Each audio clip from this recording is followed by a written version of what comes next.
कृपया सभी ग्रामवासी और युवा से मेरा निवेदन है कि किसान का शांति बना रखें और कुछ रास्ता बीच का छोड़ दीजिए सभी करने के लिए सभी अपना मार्ग गाड़ी कर ले। सम्मानित सभी माता बहनें अपना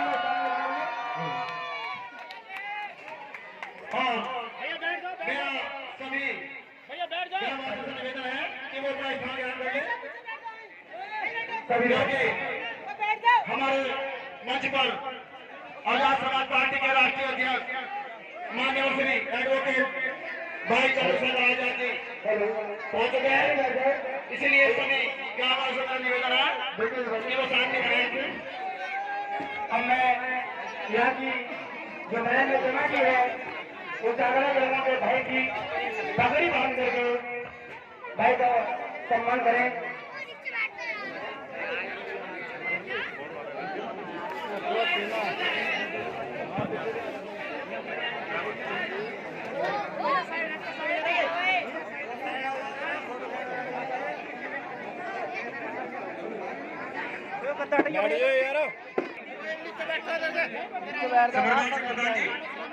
कृपया मंच पर आए।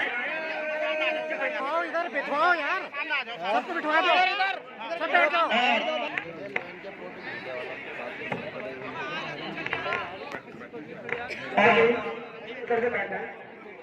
मेरे भाई बंधु और जो पीछे पब्लिक है कृपया आगे आ जाए।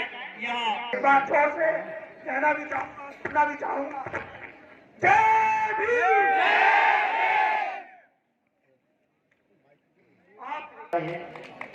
भाई धर्मेंद्र कुमार जी जो मंडल उपाध्यक्ष भी हैं, मैं उनको आमंत्रित करता हूँ कि वह अपनी बात रखें। धन्यवाद। जय भीम। दिल गदगद कर दिया आपने। आराम का समय और बहन, माताएं और बच्चियां ठंड में बैठी हैं। धन्यवाद की बात है मेरी माता बहनें, मेरे साथी, मेरे बुजुर्गों, आज आपके बीच इस छिपावर की धरती पर हमारे बड़े भाई एडवोकेट चंद्रशेखर आजाद जो आजाद समाज पार्टी के राष्ट्रीय अध्यक्ष हैं, वो हमारे बीच मौजूद हैं। मैं आपकी तरफ से उनका भी अभिनंदन बिजनौर की धरती पर करता हूं। सम्मानित साथियों, भाई विवेक जी ने काफी कुछ बता दिया है और मैं ज्यादा समय न लेते हुए मैं पूरा समय अपने भाई चंद्रशेखर जी को दूंगा।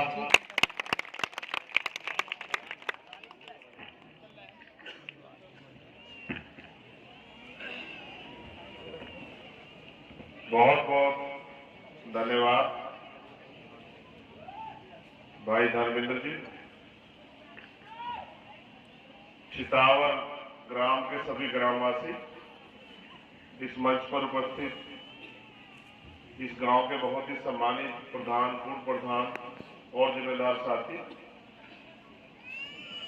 मेरे साथ चल के हमारी पार्टी के वरिष्ठ नेतागण भाई सुल्तान जी, भाई राममोहन जी, ललित जी, नवीन जी, दानिश जी, आरिफ भाई, विवेक सैन जी, हमारी पार्टी के जिला अध्यक्ष एडवोकेट हरिओम जी, अंसार भाई, तमाम साथी, यहाँ उपस्थित छोटे प्यारे बच्चों, मेरे नौजवान साथियों, मेरी माओ बहनों और बहुत जिम्मेदार, सम्मान के योग्य हमारे बड़े बुजुर्गों, मैं अपनी बात को शुरू करने से पहले समय समय पर भारत की धरती पर जन्मे उन सभी संतों, गुरुओं, महापुरुषों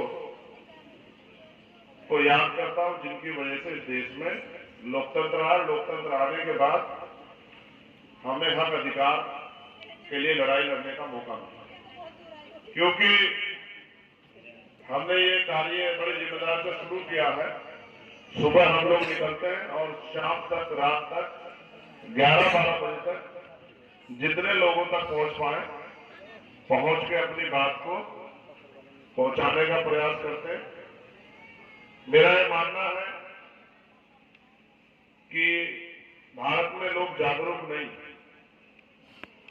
अगर जागरूक होते तो अपने हक अधिकार को ले लेते। आज आपको अपनी एप्लीकेशन लिखने के लिए, अपनी समस्या लिखने के लिए भी इस देश में 100 करोड़ से ज्यादा ऐसे लोग हैं जिनको दूसरे व्यक्ति की जरूरत पड़ती है। यानी कि लोग अपनी समस्याओं को लिखने के लिए करूंगा। मेरा परिचय इतना सा है कि मेरा नाम चंद्रशेखर आजाद है। इसके अलावा कोई परिचय मेरे पास नहीं है, क्योंकि ना मेरे पिताजी कभी मुख्यमंत्री रहे, ना मेरी माताजी कभी मुख्यमंत्री रही, और ना ही मेरे पिता परिवार में किसने राजनीति की। मेरे पिताजी प्राइमरी स्कूल के हेडमास्टर थे, 2004 में रिटायर हुए, 2013 में बेहतर इलाज न मिलने के कारण हमें छोड़ के चले गए। क्योंकि इस देश में गरीबी और अमीरी है। अमीर फिर भी अपने अगर उनके जीवन में बीमारी या समस्या हो जाए तो उसके समाधान के लिए प्राइवेट हॉस्पिटल में जा सकते हैं, लेकिन गरीब नहीं जा सकता। तो जब वो मुझे छोड़ के चले गए 2013 में, तब से मैंने इस काम को पूर्णकालिक शुरू किया, क्योंकि मैंने अपने पिताजी से कुछ वादे किए उनके उस आखिरी समय में, और वो वादे भले ही मैंने उनसे किए, लेकिन वो हर व्यक्ति से जुड़े हुए। मेरे आज भी याद है जब मैंने अपने पिता को ये वचन दिया कि इलाज की बेहतर इलाज न मिलने के कारण आज मेरे पिताजी मेरे पास नहीं रहे, तो मैं कोशिश करूंगा कि देश की व्यवस्था को इतना बदलाव किया जाए कि कोई गरीब व्यक्ति पैसे की कमी के कारण उसकी पत्नी, उसकी बहन, उसकी माँ, उसका बेटा, उसके पिता, उसकी परिवार का कोई भी व्यक्ति उसको छोड़ के न जाए। इस व्यवस्था को मैं बदलाव करूं। अब मैं बुनियादी बात पे आता हूं। ये देश जिस तरह का आज अधिकार हमारे पास है, ये देश हमेशा से समय था। इस देश में जाति के आधार पर, धर्म के आधार पर गैर बराबरी थी, और बहुत सारे लोगों को तो तमाम तरह के अधिकारों से वंचित किया गया है। मैं बात कर रहा हूं तब की जब राष्ट्रपिता ज्योतिबा फूले ने आंदोलन शुरू किया, और आंदोलन आदमी के जीवन में कुछ ऐसी घटनाएं होती है जिनसे उनका मन परिवर्तित होता है। जब मैं राष्ट्रपिता ज्योतिबा फूले की बात कर रहा हूं तो मैं आपको समझाने का प्रयास करूंगा कि राष्ट्रपिता ज्योतिबा फूले के जीवन में परिवर्तित कैसा हुआ। आज उनकी संतानें भले उनके आंदोलन को ना जानती हो, लेकिन हम उनके आंदोलन को जानते हैं। एक बार राष्ट्रपिता ज्योतिबा फूले भारत की जाति व्यवस्था में ऊंची जाति के एक व्यक्ति के साथ उसकी शादी के कार्यक्रम में गए।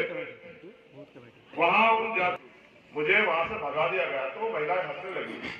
ज्योतिबा फूले ने मन में सोचा कि यार ये महिलाएं मेरे ऊपर हंस रही है। उन्होंने पूछा कि आप क्यों हंस रही है? तो महिलाओं ने जवाब दिया कि साहब हमारे साथ तो ये रोज होता है, हम तो कभी मरने के बारे में नहीं सोचते, तो आप क्यों मरना चाहते हैं?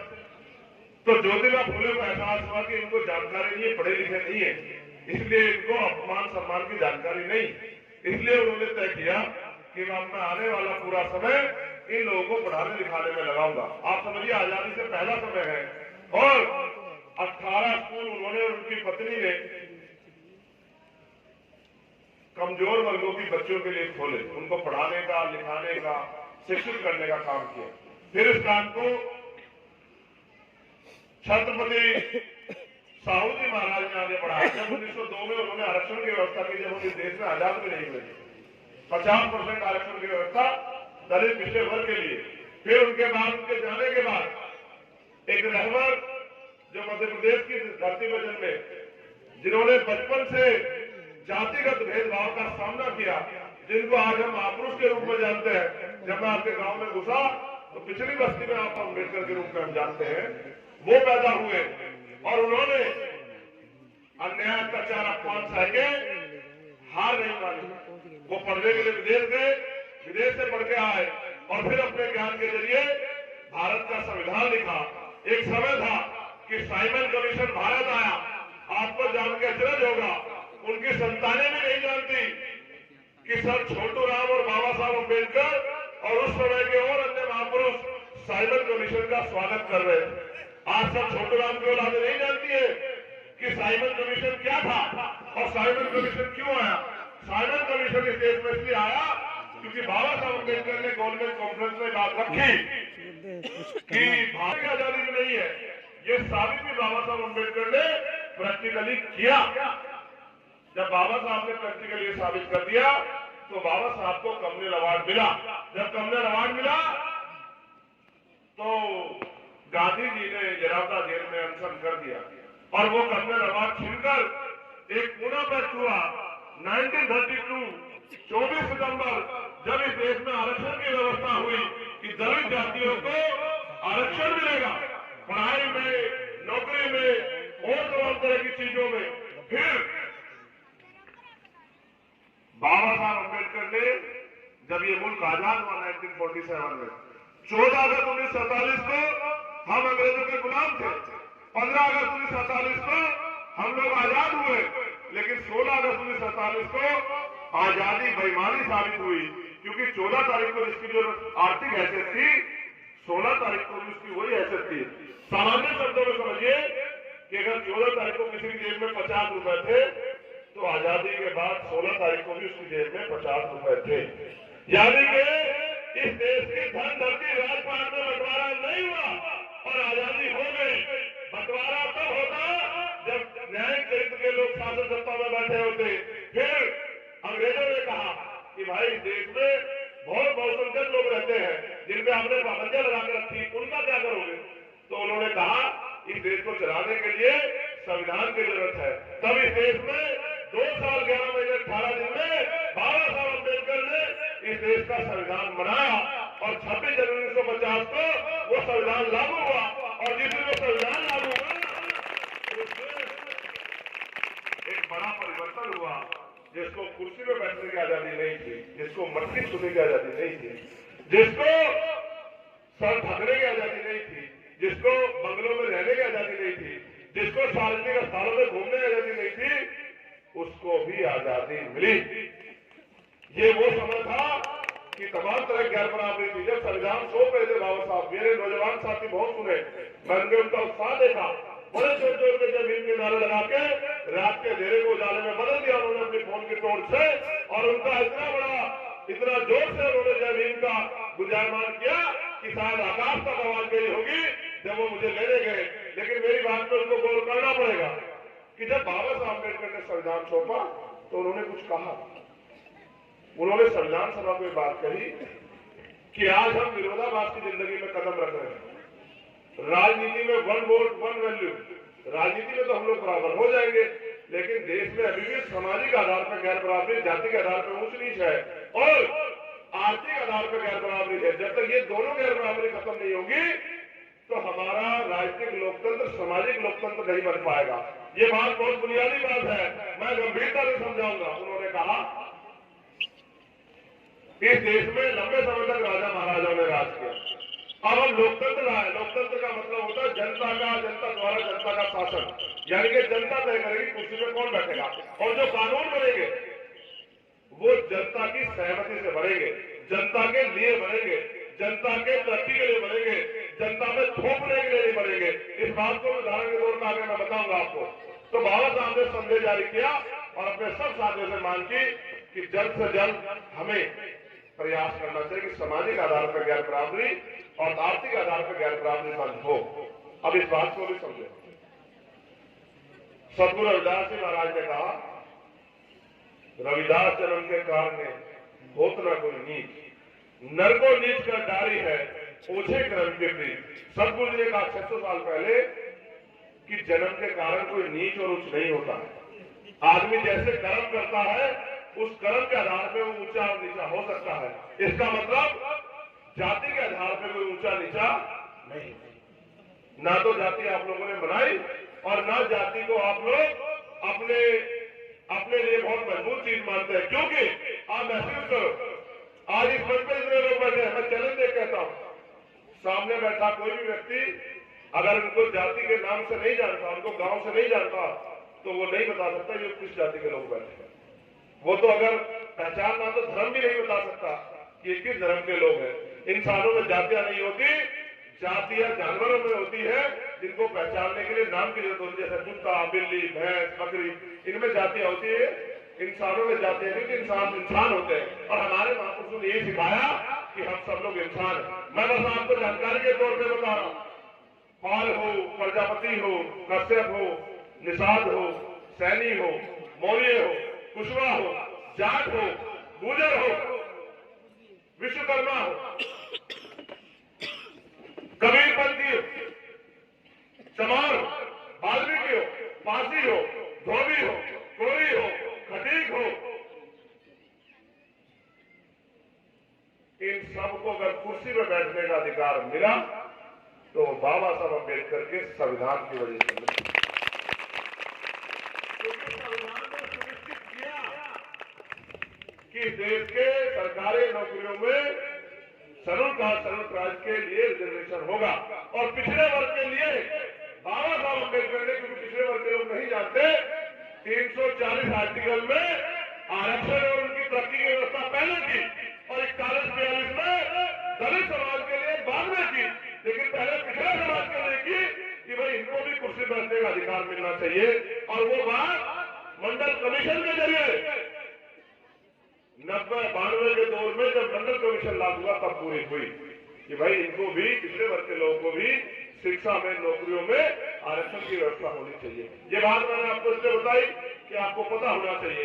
अब मैं वोट पे आता हूँ, आपको वोट भी समझ आनी चाहिए। जब बाबा साहब अम्बेडकर ने वोट का अधिकार दिलाया तो जो बड़े बड़े ताकतवर लोग थे वो लड़ गए। उन्होंने कहा कि वोट उसको मिलेगी जो जमींदार, वोट उसको मिलेगी जो लगान देता है, वोट का अधिकार उसको मिलेगा जिसके कारोबार है, वोट का अधिकार उसको मिलेगा जो बहुत पढ़ा लिखा है। तो बाबा साहब ने कहा फिर ये लोकतंत्र नहीं होगा, फिर ये राजतंत्र होगा, पैसे वाले लोग राज करेंगे। तो उन्होंने कहा लोकतंत्र तब होगा जब हर व्यक्ति को वोट का अधिकार मिलेगा, जो सक्षम हो गया, समझदार हो गया वोट के लिए, चुनने के लिए। तो तय हुआ 21 साल के हर व्यक्ति को वोट का अधिकार मिलेगा। जब बाबा साहब ने वोट का अधिकार दिलाया तो जो लोग राजतंत्र में कुर्सी बैठे थे उनको चिंगारी लग गई। उन्होंने समझा अब तो ये भी किसी गरीब वर्ग के लोग जिनको हम जूते से हाथ देते थे, अब तो ये भी कुर्सियों पर बैठेंगे। तो उन्होंने प्लान किया कि इनके पास वोट है, हमारे पास नोट है, ये गरीब है, धन धरती राजपाट में बंटवारा नहीं हुआ है, तो हमें ये करना चाहिए कि हम इनकी वोट को नोट से खरीद लेंगे। लंबे समय चलता रहा और आपकी हमारी वोट को नोट से खरीदा जाता रहा। बाबा साहब अम्बेडकर समाज को समझाते समझाते चले गए। फिर एक अहमद पैदा हुए जिनको हम मानवर काशीराम साहब के नाम से जानते हैं। जब हम मानवर काशीराम साहब को याद करेंगे तो मानवर दीना भागा वाल्मीकि को भी याद करेंगे, क्योंकि मानवर दीना भागा वाल्मीकि वो थे जिन्होंने मानवर काशीराम साहब को पहली बार बताया कि बाबा साहब अम्बेडकर कौन है, महात्मा बुद्ध कौन है। तो जब मानवर काशीराम साहब ने आंदोलन शुरू किया, समाज ने उनकी बहुत मजाक बनाई। कोई उनको एजेंट कहता था CIA का, विरोधी भी उनकी मजाक उड़ा, वोट को बांटने वाला आ गया है, ये हमें बेवकूफ बनाने वाला आ गया है। मगर काशीराम साहब हारे नहीं, काशीराम साहब समाज को समझाते रहे। उनको पता था कि जिनके लिए मैं लड़ रहा हूँ उनको ही नहीं पता मैं उनके लिए लड़ रहा हूँ। तो काशीराम साहब ने अपनी बात को बताना जारी रखा।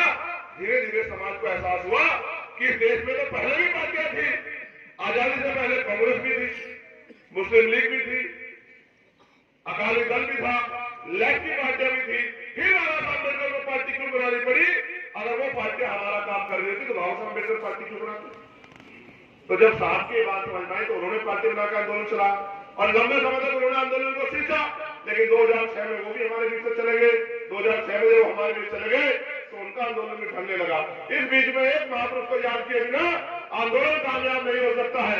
याद करो, जब जमींदारी उन्मूलन हुआ, चौधरी चरण सिंह जी को याद किए बगैर ये पूरा आंदोलन पूरा नहीं हो सकता है। चौधरी चरण सिंह जी वो नेता थे जिन्होंने, अगर किसी को वास्तविकता में राजनीति करनी हो तो चौधरी चरण सिंह जी को देखना चाहिए, उनसे सीखना चाहिए, जिन्होंने अपने समाज की परवाह नहीं की और जमींदारी उन्मूलन किया, जिनकी वजह से आज हम लोगों को जमीन की व्यवस्था हो पाई, किसान कमजोर कमेरे को भी जमीन की व्यवस्था हुई, वो चौधरी चरण सिंह थे। अगर राजनीति सीखनी है तो मानवर काशीराम साहब से सीखो, राजनीति सीखनी है तो चौधरी चरण सिंह से सीखो। ये बात मैंने क्यों कही? आज जो बाबा साहब को उस समय खतरा था, बाबा साहब ने शंका जाहिर की कि राजनीतिक लोकतंत्र, सामाजिक लोकतंत्र नहीं बनेगा, उसको समझो। उनका यह मानना था कि राजतंत्र में पैसे वाले लोग राज कर रहे थे और लोकतंत्र में पैसे वाले लोग राज करेंगे। हुआ भी ऐसा ही। उन्होंने हमारी वोट को नोट से खरीदा और पैसे वाले लोग राज करने लगे। पैसे वाले लोगों का राज कैसा होता है? वो पैसा खर्च करते हैं, चुनाव लड़ते हैं और फिर जो उन्होंने खर्च किया राजनीति में जब पैसे कमाते हैं, तो यानी कि पैसे के आधार पर सत्ता और सत्ता से पैसा, यही खेल चलता रहा, यही खेल चलता रहा। लेकिन चौधरी चरण सिंह अगर राजनीति सीखनी हो वो प्राइम मिनिस्टर भी बने, लेकिन एक शेरवानी में रहते थे, एक शेरवानी। जब तक एक शेरवानी खत्म नहीं हुई तो दूसरी शेरवानी उन्होंने पहनी नहीं। और ये भी महसूस करो, नेता कितना जमीन होता है। वो प्राइम मिनिस्टर थे, किसान उनके घर चले गए कि जो साहब आप प्राइम मिनिस्टर हो, जहाँ किसानों से चुंगी लेते हैं पुलिस वाले, आपका प्राइम मिनिस्टर होने का फायदा क्या है? आजकल आज अपने नेता से मिल सकते, इसको बना दिया, जिसको मुख्यमंत्री बना दिया, मिल सकते उससे आप लोग? बताओ, नहीं मिल सकते ना? वो प्राइम मिनिस्टर थे, किसान उनके पास गए, उन्होंने कहा क्या समस्या बताओ कि भाई पुलिस वाले तंग करते हैं, हम बुग्गी लेके जाते हैं तो वो चुंगी मांगने लग जाते हैं, हम क्या करें? आपके प्राइम मिनिस्टर ने क्या फायदा? उन्होंने कहा ठीक। अब महसूस करो, आज का नेता 5-7 गनर लेके चलता है। चौधरी चरण सिंह जी 2 किलोमीटर पीछे अपना काफिला खड़ा करवा के और पैदल पैदल थाने में चले गए। थाने में जाकर कहा कि भाई मेरी रिपोर्ट लिख लो। तो एक सिपाही बोला कि ताऊ मुंह ना लिखेगा रिपोर्ट लिख, यहाँ तो रिपोर्ट लिखने के दाम लगे। उन्होंने कहा दाम भी दे देंगे भाई, मगर रिपोर्ट तो लिख दो। तो उन्होंने जैसी रिपोर्ट वैसे दाम। तो उन्होंने कहा तब रिपोर्ट लिखो, दाम बताओ। तो रिपोर्ट लिखी, तो फिर वो कहने लगे ताऊ साइन तो कर दे। कहने लगा जी करूंगा। जी मोहर काट कर लगाई और साइन करे तो पता लगा कि देश के प्रधानमंत्री वहां बैठे हैं। तो पूरे थाने को जो है एहसास हुआ कि आज तो की समस्या आ गई है, उतना नेता। लेकिन आज के नेता कहाँ है? 5 साल पहले आपने जिसको वोट दी थी, एमपी बनाया, 5 साल में एक बार आपकी गली गली मोहल्ले में आ गए? ईमानदार से बताओ, हाथ उठा के आए क्या? कभी पार्लियामेंट में आपके लिए बोले क्या? कभी आपके हाथों के लिए आवाज उठाई क्या? मैं आगे बताऊंगा पूरी बात को। देखो, जैसे मैंने कहा, लोकतंत्र का मतलब है जनता द्वारा जनता का शासन। अभी किसानों के खिलाफ कानून बने, क्या जनता से पूछा गया? किसानों से पूछा गया? अभी ड्राइवरों के खिलाफ कानून बने, ड्राइवरों से पूछा गया? अभी जीएसटी लागू होकर व्यापारियों के खिलाफ कानून बने, व्यापारियों से पूछा गया? उससे पहले नोटबंदी हुई, भारतीय जनता को विश्वास दिया गया कि सारा कालाधन निकल जाएगा, सारा कालाधन बाहर आ जाएगा, अमीरों की जेब कट जाएगी। लेकिन गरीबों की जेब कटी, गरीब मरे, लेकिन क्या गरीबों से पूछा क्या?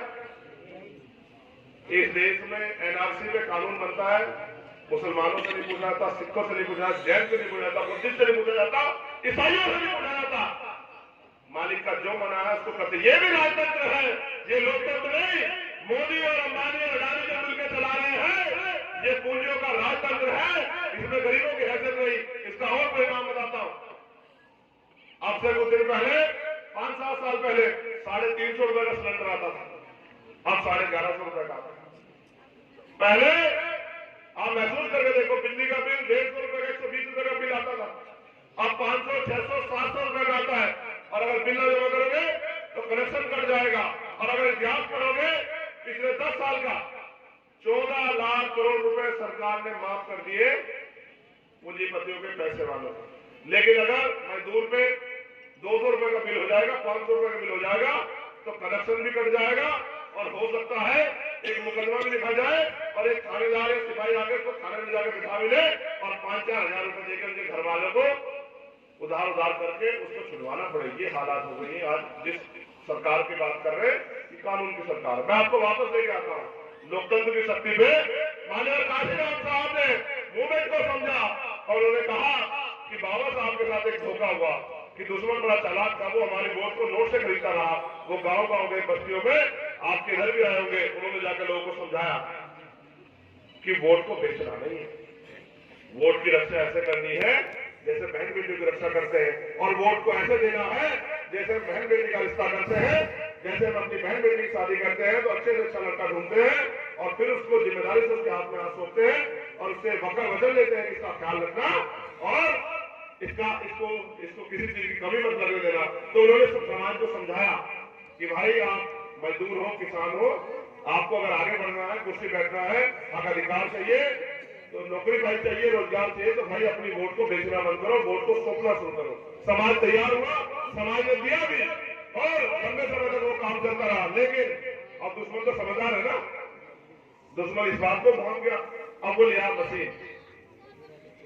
क्या लिया वो? क्या लिया? क्या लिया?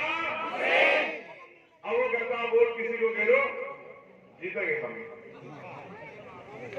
आप किसी को वोट दे रहे हो, जीतेंगे। और उसने एक और काम किया कि जो नेता हमारे तैयार हो गए थे उनके खिलाफ आय से अधिक संपत्ति के मामले और मामले, भ्रष्टाचार के मामले इतनी फाइलें खोल दी कि हमारे सारे नेताओं ने चुप्पी थाम ली। अब इस देश में संविधान का गला उठता है, लोकतंत्र का गला उठता है, संवैधानिक संस्थाएं खत्म की जाती है और तो और इस देश में बोलने की आजादी भी खत्म हो गई। कोई अपनी समस्या को लेकर सड़क पर जाएगा तो लाठी मार के उसको जेल में बंद कर दिया जाएगा। दलित जाएगा नक्सली बताएंगे, सिख जाएगा किसान जाएगा उसको खालिस्तानी बताएंगे, मुसलमान जाएगा तो आतंकवादी बताए जाएंगे। और ये मीडिया जो पूंजीपतियों का मीडिया ये दिन रात झूठ बरगला करके सही की बात को गलत साबित करने के लिए पूरे जोर लगाता है। मेरी बात को महसूस करो मेरे साथियों, ये सब हमारी आंखों के सामने हो रहा है। मैं आपको उदाहरण देकर बताता हूँ लूट किसे कहते हैं। 69,000 शिक्षक भर्ती हुई का समय था, हमने संघर्ष किया, हमने सरकार को मजबूर किया। 69,000 वैकेंसियों में भर्ती में से 6800 नियुक्तियां रिलीज की, 6,800 नौकरियां दिलाने का काम हम लोगों ने किया। लेकिन फिर इस निगमनी सरकार ने उस पर भी रोक लगा दी। आज वो बच्चे, हमारे परिवार के बच्चे सड़कों पर बैठे हैं, लखनऊ में बीजेपी के कार्यालय में जाते हैं तो लाठी मारते हैं, उनके कपड़े फाड़ते हैं बहनों के। ये लोकतंत्र है। और आगे बढ़ो, अभी पुलिस की भर्ती आई आपके गांव में, तो पुलिस की भर्ती में कोई गया था क्या? बहुत अच्छी बात है, पुलिस की भर्ती आई। पुलिस की भर्ती में 60,000 नौकरियां, बड़े वादे किए गए, 60,000 नौकरियां देंगे, 60,000 नौकरियां देंगे, सबसे बड़ी भर्ती, सबसे बड़ी भर्ती। और हुआ क्या? एक बच्चे से 400 रुपए लिए गए, 48,000 बच्चों ने फार्म भरा, 200 करोड़ रुपए सरकार ने उन्हीं गरीबों से, जिन गरीबों को रोजगार देना चाहिए, उनसे 200 करोड़ रुपए खींच के और अपने जेब में डाल दिए। और फिर इनके लोगों ने पेपर लीक करा दिया।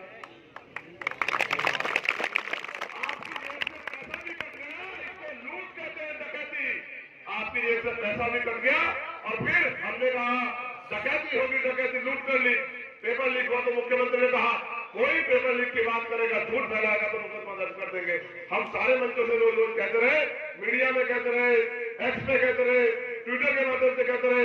फिर कल भी मुख्यमंत्री जी को समझ आया कि भाई भर्ती वाकई में लीक हुई है, तो कल अपनी वाहवाही करने के लिए कहा कि देखो हमने भर्ती लीक हुई थी, हमने कैंसिल कर दी, अब ये भर्ती 6 महीने बाद है। कोई इनसे पूछे भाई नालायक लोगों, तुम कागज नहीं सुरक्षित रख पा रहे, उत्तर प्रदेश की जनता को क्या हाथ सुरक्षित रख पाए?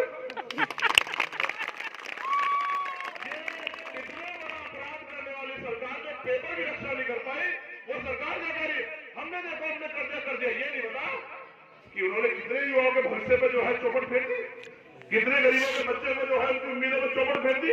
आप महसूस करो, इस देश में पहले नौकरी आती थी, हर 6 महीने साल भर में उन नौकरी में लोग लगते थे।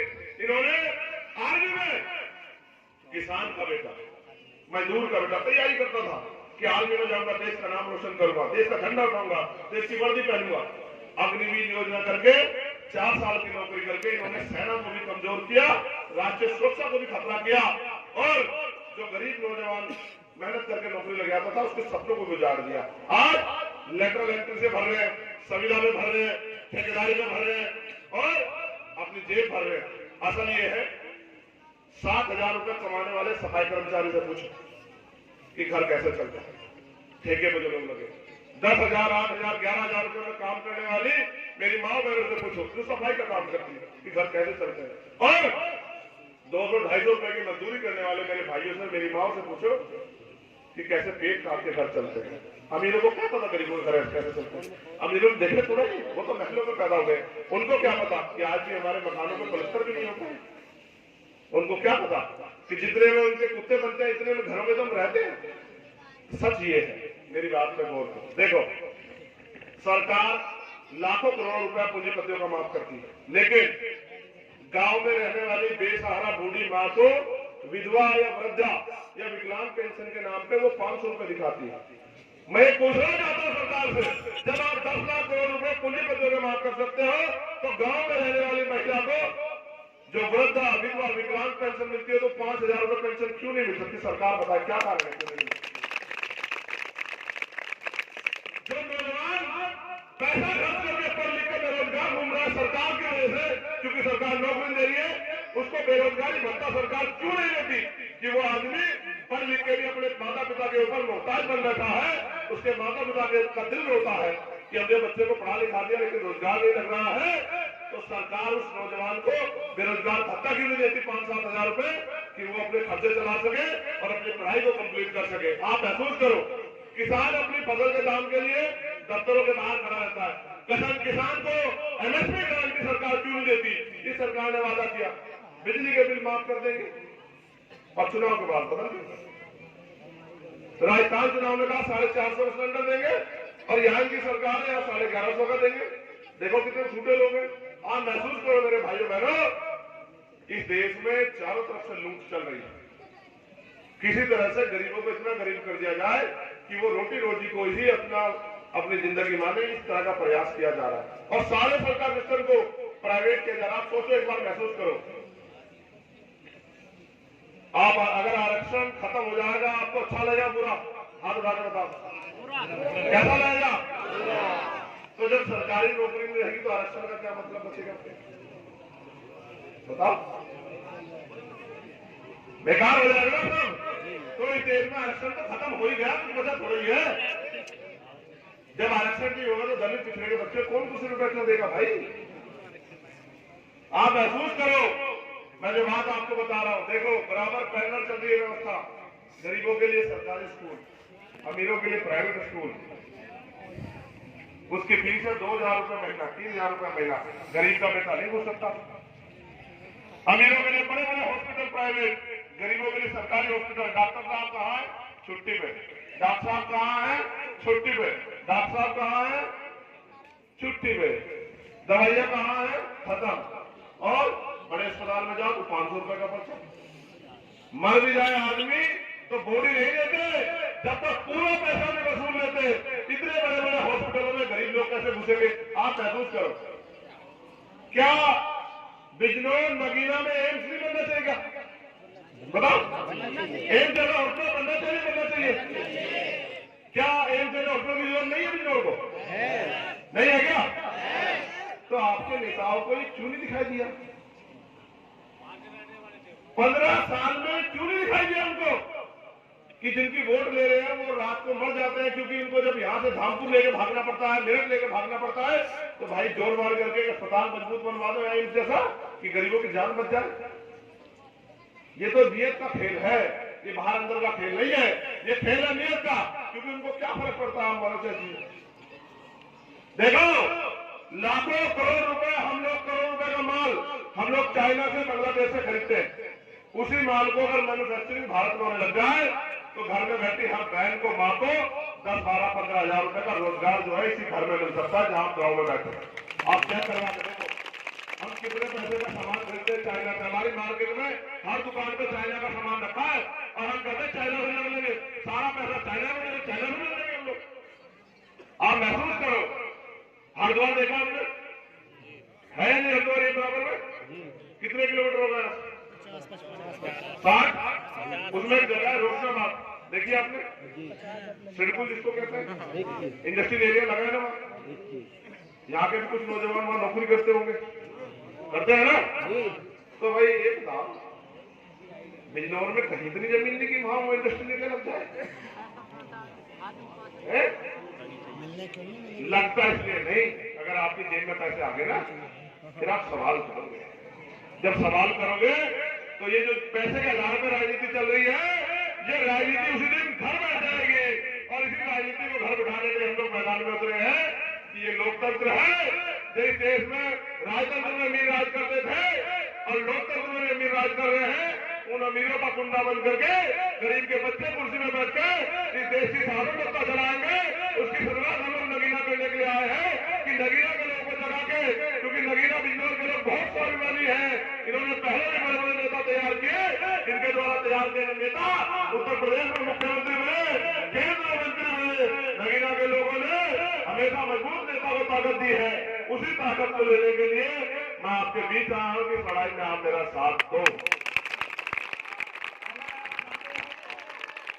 बहन बेटियां सुरक्षित रहे, अगर आप चाहते हो कि सरकार सुरक्षित रहे, अगर आप चाहते हो कि नौजवानों को रोजगार मिले, किसानों को फसल के दाम मिले, अगर आप चाहते हो महिलाओं को घर पर रोजगार मिले, नौजवानों को मिले, और अगर सरकारी नौकरी नहीं दे सकते तो प्राइवेट सेक्टर में नौकरी दो, और अगर प्राइवेट सेक्टर में नौकरी नहीं दे सकते तो लोन दो। इस गांव में बहुत सारे समूह के पैसे बटे होंगे, बहुत सारे। इस बात को भी समझ लो, इस बात को भी समझ लो 1 रुपए लीज पे, कितने पैसे लीज पे? 1 रुपए लीज पे कई सौ करोड़ रुपए की जमीन सरकार देती है पूंजीपतियों को। तो आपको फ्री में लोन क्यों नहीं देती भाई? क्यों नहीं देती बताओ?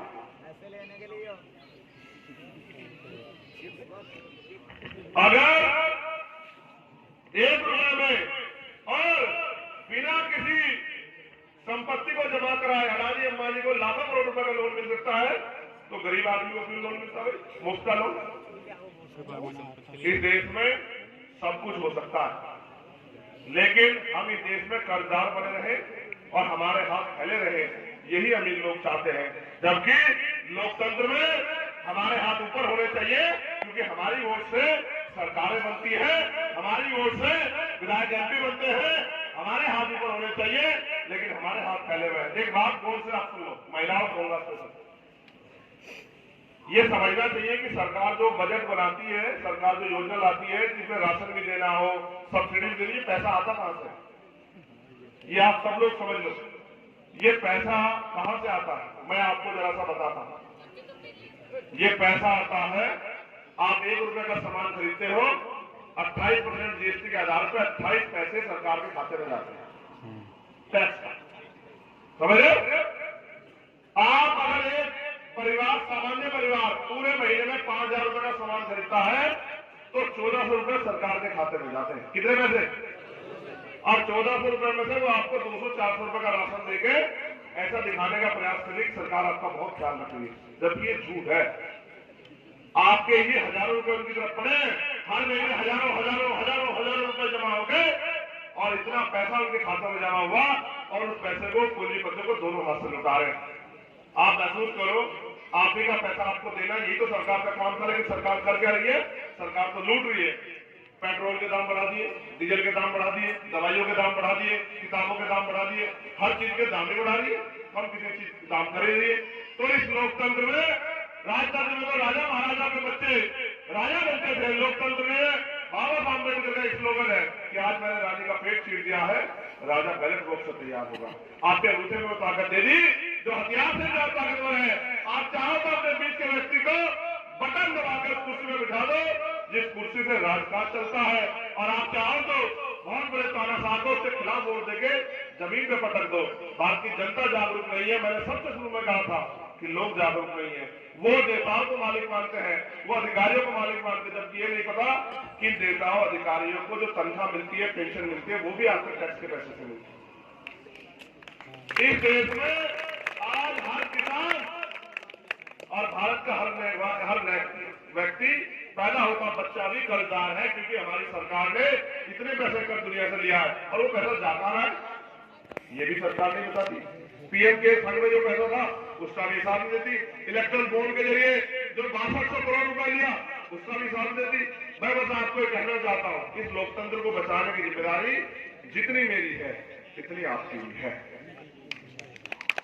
अगर आप चाहते हो कि आने वाले कल में दलित, पिछड़े, आदिवासी, मुसलमान, जैन, सिख, बौद्ध, ईसाई, पारसियों के बच्चे भी कुर्सियों पर बैठे, इस देश में समानता, स्वाभिमान, सम्मान का जीवन बचा रहे और आपको तरक्की करने का मौका मिले, तो देश के संविधान को बचाने की लड़ाई में अपना योगदान दो। और वो योगदान कैसे होगा? वो योगदान ऐसे होगा कि जब इस बार आप अपने वोट को केंद्र के चुनाव निशान पर देकर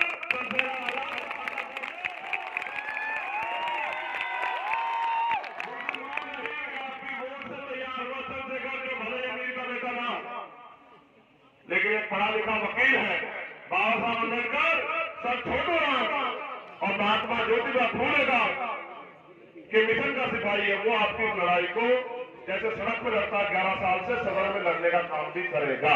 आप ये जानते नहीं जानते क्या? मैंने कभी आपको अकेला छोड़ा, कोई ऐसी लड़ाई नहीं। आपको हाथरस याद है, जब हमारी बिटिया को मारकर अपमानित करके और उसके सबको भी परिवार से मिलने लगी, जला दिया उसको जिंदा, पेट्रोल डाल के, डीजल डाल के। इस सरकार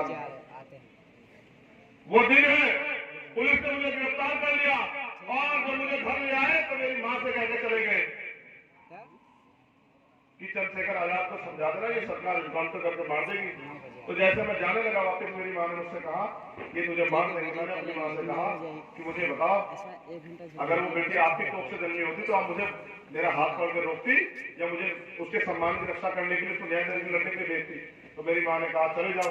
उस दिन मैंने तय किया कि जब तक इस देश में हर बहन बेटी सुरक्षित नहीं होगी, सशक्त नहीं होगी, वो अपने पैरों पर नहीं खड़ी होगी, तब तक मैं माला नहीं पहनूंगा। इसलिए मैं तब से अब तक माला नहीं है।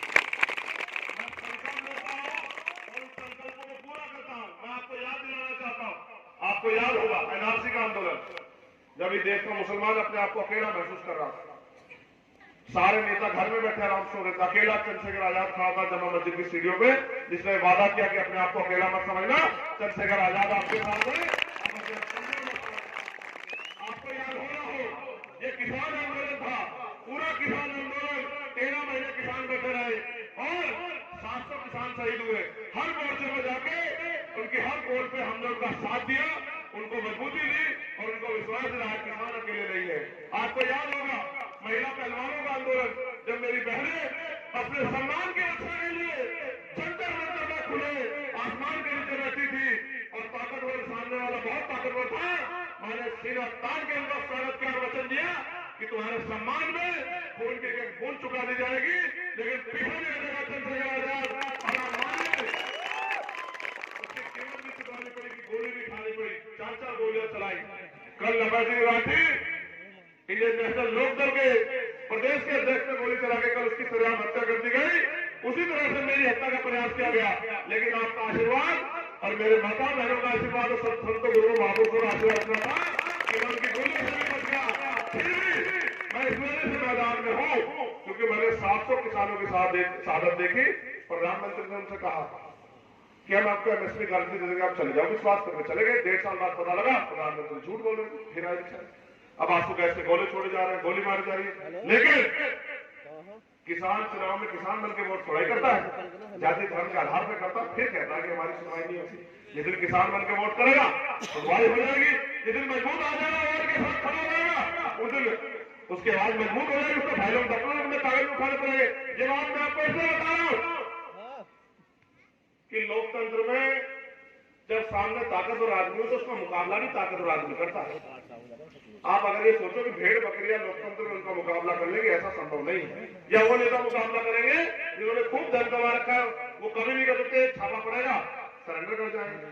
तो आपके पास आपकी लड़ाई लड़ने के लिए आपकी मजबूत आवाज, आपका खून चंद्रशेखर आजाद है, जो आपकी गर्दन को आपके सम्मान को झुकने देगा।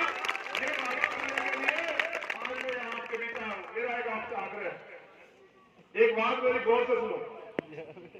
आप अगर 10 रुपए का सामान खरीदने मार्केट में जाओगे, गए होंगे सब लोग, ये बेटियां बहनें जो ऊपर खड़ी ये भी गई होंगी। आपने महसूस किया 10 रुपए का सामान लेने जाते हैं तो पैकेट पलट कर देखते हैं कि भाई देखते हो। तो जो आप बिस्कुट का पैकेट लेने गए तो उस बिस्कुट के पैकेट का पलट कर देखते हो कहीं टूटा हुआ तो नहीं बिस्कुट का पैकेट, कहीं फटा हुआ तो नहीं है पैकेट, कहीं इसमें बिस्कुट कम तो नहीं। देखते हो।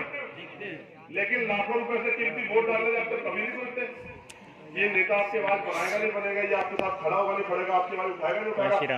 जब तक आपके द्वारा चुना गया मेंबर ऑफ पार्लियामेंट लोकसभा में जाके यहाँ के हितों के लिए बोलेगा नहीं कि मेरे क्षेत्र में क्या समस्या है, वो जब तक कहेगा नहीं कि मेरे क्षेत्र में यूनिवर्सिटी होनी चाहिए, मेरे क्षेत्र में महिला बहनों के लिए अलग से इंटर कॉलेज डिग्री कॉलेज होने चाहिए, मेरे क्षेत्र में इंडस्ट्रियल एरिया होना चाहिए, मेरे यहाँ के लोगों को रोजगार करने के लिए मेरे भाइयों को बहुत दूर जाना पड़ता है। जब तक वो कहेगा नहीं कि वहां इतने लोगों की जान चली गई, वहां एक जगह हॉस्पिटल बना जाए, सरकार क्यों देखेगी आपकी तरफ? आपने ऐसे नेता चुने तो मैं आपसे एक और आग्रह करूंगा कि ये भी एक बार आप पढ़ लो, इसको जरा गौर से पढ़ो क्या लिखा है। इसमें लिखा है एक वोट एक नोट। ये बात मैंने आपको शुरू में बताई कि पैसे वाले लोग पैसे के आधार पर राजनीति करते हैं, वो पैसा खर्च करते हैं और फिर पैसा कमाते हैं। उस राजनीति से आपका मुला नहीं। अगर आपको जिनके पल्ले कुछ भी नहीं वो भी मुस्कुरा रहे हैं, अगर आपको इस लोकतंत्र में अपनी जिम्मेदारी अदा करनी है तो आपको इस मूवमेंट में सहयोग भी करना पड़ेगा। मैं आपसे अपील करूंगा, चाहे आप अपनी मेहनत कमाई का 1 रुपया दें, लेकिन इस लड़ाई में सहयोग जरूर करें, क्योंकि मान्यवर काशीराम साहब कहते हैं जो सहारा देगा वो इशारा भी देगा। अगर पूंजीपतियों से पैसा लेंगे तो उनके लिए काम करना पड़ेगा, क्योंकि आदमी मालिक के साथ में तो काम करता है। आपसे पैसा लेंगे तो आपके लिए काम करेंगे। लेकिन लोकतंत्र तो महंगा हो ही गया, हर काम में पैसे लगते लगते, तो चाहे आप 1 रुपया दे, आपका 1 रुपया मेहनत का मेरे लिए लाखों रुपए से बढ़कर है। तो आप इस लड़ाई में मदद जरूर करें, क्योंकि हमें लड़ाई जीतनी है और इस लड़ाई को हारने के लिए मैदान नहीं है। अब देखो, बाबा साहब ने कहा गुलाम को गुलामी का एहसास करा दो, अपनी बेटी स्वयं काट देगा। लेकिन देखो हमारे लोग जरा से शराब पी के अपने आप को मालिक समझने लग जाते हैं। फिर ये सड़क पे जाएंगे, मोटरसाइकिल चलाते हुए एक्सीडेंट हो जाएंगे, चोट जाएगी, माँ बाप ने जो कमा रखा होगा सब इनके ऊपर लग जाएगा। फिर कुछ जमीन होगी उसको भी बेच देंगे, मकान भी गिरवी रख देंगे कि नालायक बेटा बच जाए। लेकिन बेटे को फिर भी शर्म नहीं है, तो मैं क्या कर सकता हूँ? अगर समाज मरने की ठान ले तो मैं क्या करूँ? आप 50,000 रुपए की मोटरसाइकिल खरीदते हो, लाख रुपए की, तो 500 रुपए का हेलमेट भी खरीद लो, क्या बुराई? हेलमेट पहन के चलो और नशे में मत चलो। अगर नशा, मेरी बात पे गौर करना, बहुत इंपोर्टेंट बात है। और ये शराबी जो लोग शराब पीते उनको बुरी लगेगी, मगर मैं हाथ जोड़ के कहूंगा कि भाई सुन लेना हम लोग।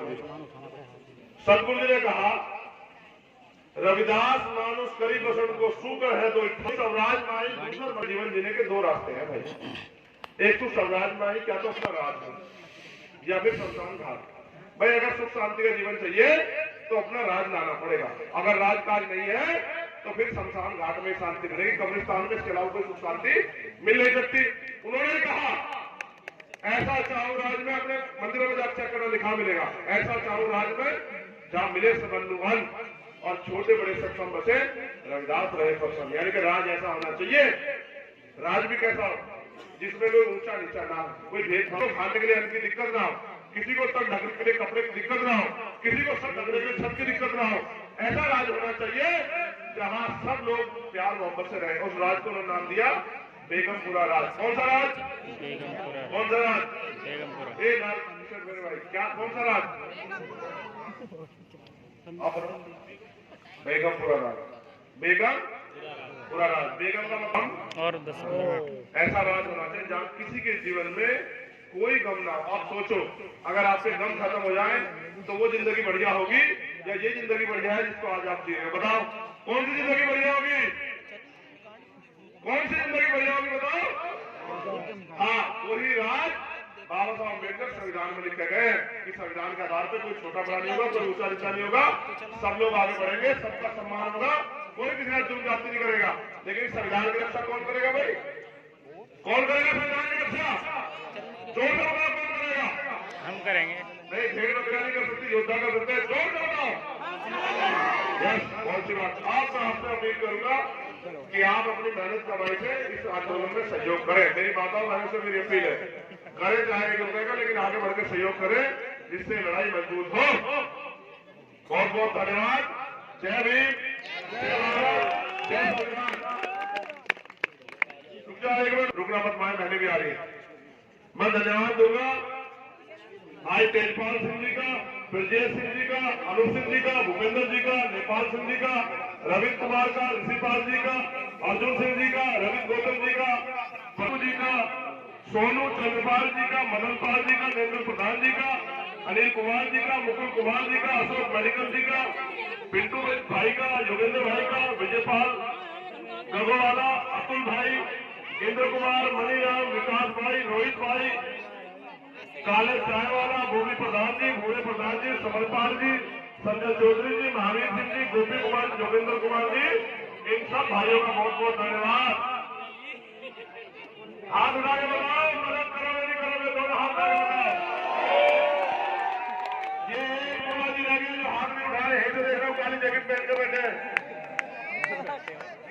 आप हमारे साथ नहीं हो, आपके आने वाले इनको देख रहा हूँ। दोनों हाथ उठाकर साथ दे दो, एक हाथ भी उठाओ, दोनों हाथ उठाओ, दोनों आप लोग साथ हो। बहुत अच्छे धन्यवाद, बहुत धन्यवाद। कृपया सभी से मेरी अपील है, शांतिपूर्ण मुझे बूथ कमेटी का नाम बोल दूंगा। एक टावर की बूथ कमेटी पहले आ जाओ। मास्टर तेजपाल जी, पहले इसका करा देते नहीं नहीं, एक मिनट पहले इसका करा देते हैं। बेटे आप दोनों लोग उधर से खड़े हो जाओ, ऊपर जाओ, ऊपर हो जाए ना। तुम इधर सर को हटाओ भैया, तुम दोनों इधर आओ। आप थोड़ी साइड हो जाओ, आप लाइन से खड़े हो ना, लाइन से। देश की रक्षा कौन करेगा? हम करेंगे, हम करेंगे। जान की रक्षा कौन करेगा? हम करेंगे, हम करेंगे। जान की रक्षा कौन करेगा? हम करेंगे, हम करेंगे। बहनों की रक्षा कौन करेगा? हम करेंगे, हम करेंगे। जय जवान, जय किसान, जय जवान, जय किसान, जय भीम, जय भीम, जय भीम, जय भीम, जय भारत, जय भारत, जय भारत, जय भारत। सपना पूरा कौन करेगा? हम करेंगे, हम करेंगे। सपना पूरा कौन करेगा? हम करेंगे, हम करेंगे। जय भीम, जय भीम, जय भीम, जय भीम। नारा असल ये है, जब जय भीम कहा जाए तो आपको